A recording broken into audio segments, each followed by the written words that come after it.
en Guinée suite au décès du président Oumarou Yaradoua. La délégation était conduite par la ministre d'État chargée de la réforme administrative et de la fonction publique. Le compte-rendu de Hadi Kamara. En Afrique, quand il y a décès, nos valeurs morales, spirituelles et traditionnelles exigent qu'on se mobilise pour présenter les condoléances à la famille éplorée.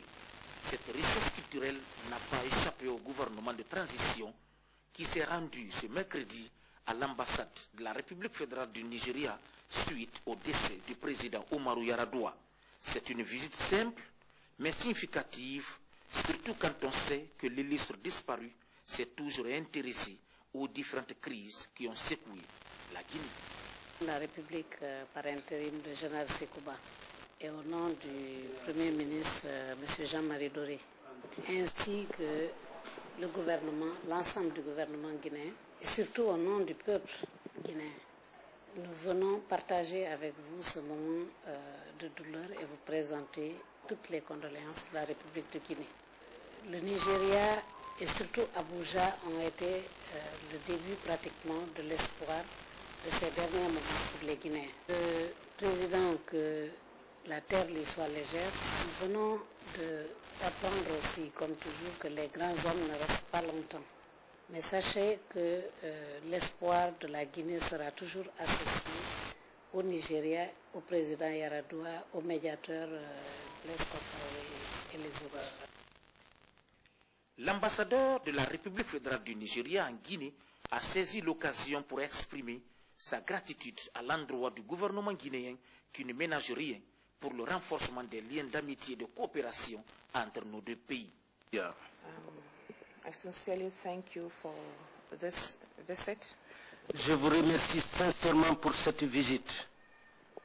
What you have said about my late president, Ce que vous avez dit à propos de mon président qui est mort and my country et mon pays, are quite heartwarming and are very true. c'est vraiment une réalité et c'est chaleureux.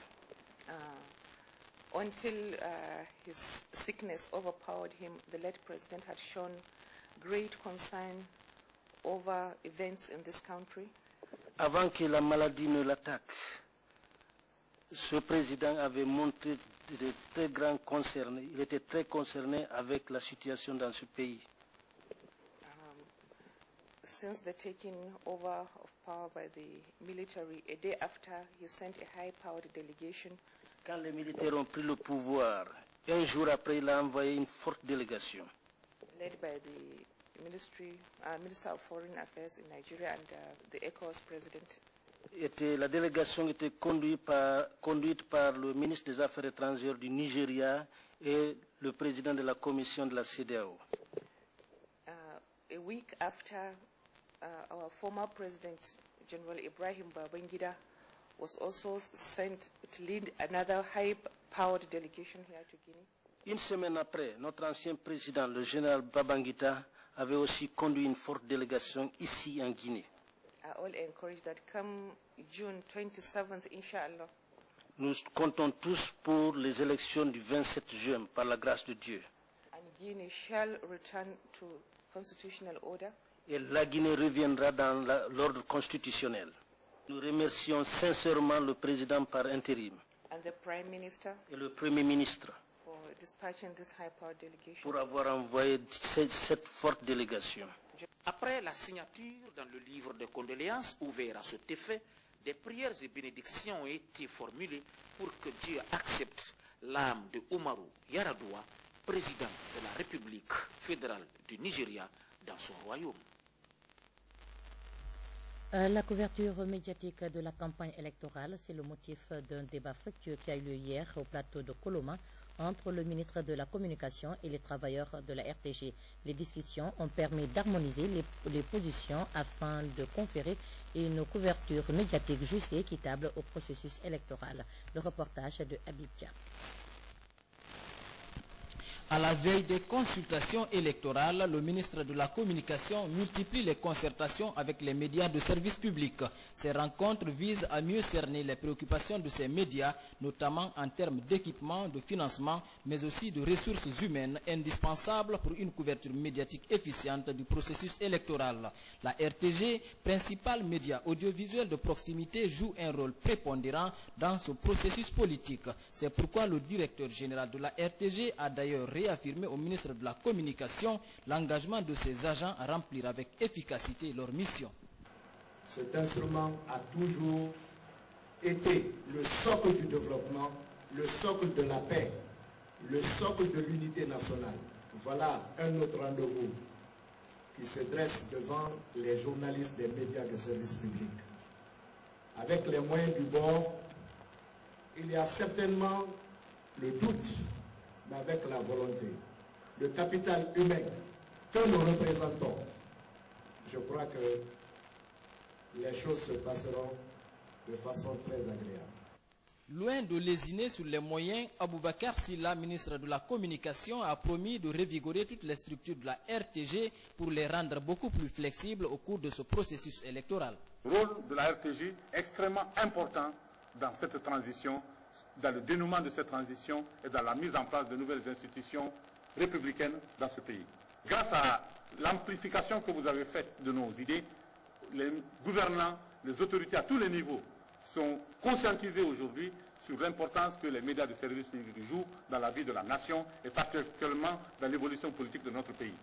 Et grâce à cette sensibilisation, je crois que pour la première fois dans l'histoire de la RTG et dans l'histoire des médias de service public, nous bénéficions d'un investissement significatif de l'État, car ce n'est pas moins de 9 milliards 100 millions qui ont été mis à la disposition des médias de service public. Nous avons demandé aux services techniques de nous faire l'inventaire de tous les besoins urgents qui étaient nécessaires pour vous permettre d'embrasser cette campagne électorale et cette période électorale avec le maximum de chances d'être à la hauteur de ce défi. La rencontre a permis aux principaux acteurs d'aplanir leurs divergences sur les équipements à fournir à la RTG et les conditions de déploiement des équipes multimédia auprès des candidats pour la couverture médiatique de leur campagne électorale. La société BSGR vient de donner une conférence de presse, au cours de laquelle l'annonce de la signature d'un accord de partenariat entre la société BSGR Guinée et la société minière Vallée a été faite. Reportage Alpha Kabinet Koulibaly. C'est pour annoncer la signature d'un accord de partenariat entre la société BSGR Guinée et la société minière brésilienne Vallée que BSGR a organisé cette conférence de presse. Les deux sociétés minières, Vallée et BSGR, vont désormais développer ensemble les droits d'exploitation minière à Zogota et les blocs 1 et 2 de Simandou. La société Vallée prendra en charge la gestion du projet et disposera des droits exclusifs d'enlèvement et de commercialisation pour l'ensemble de la production de minerais de fer.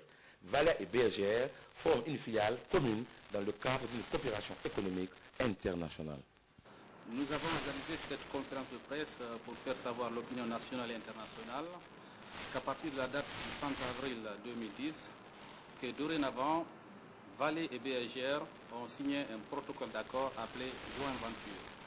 Ce protocole d'accord de Joint Venture, n'est-ce pas, met en association entre BSGR et Vallée dans le projet d'exploration et d'exploitation des gisements de fer de Zogota et de bloc 1 et 2 de Simandou.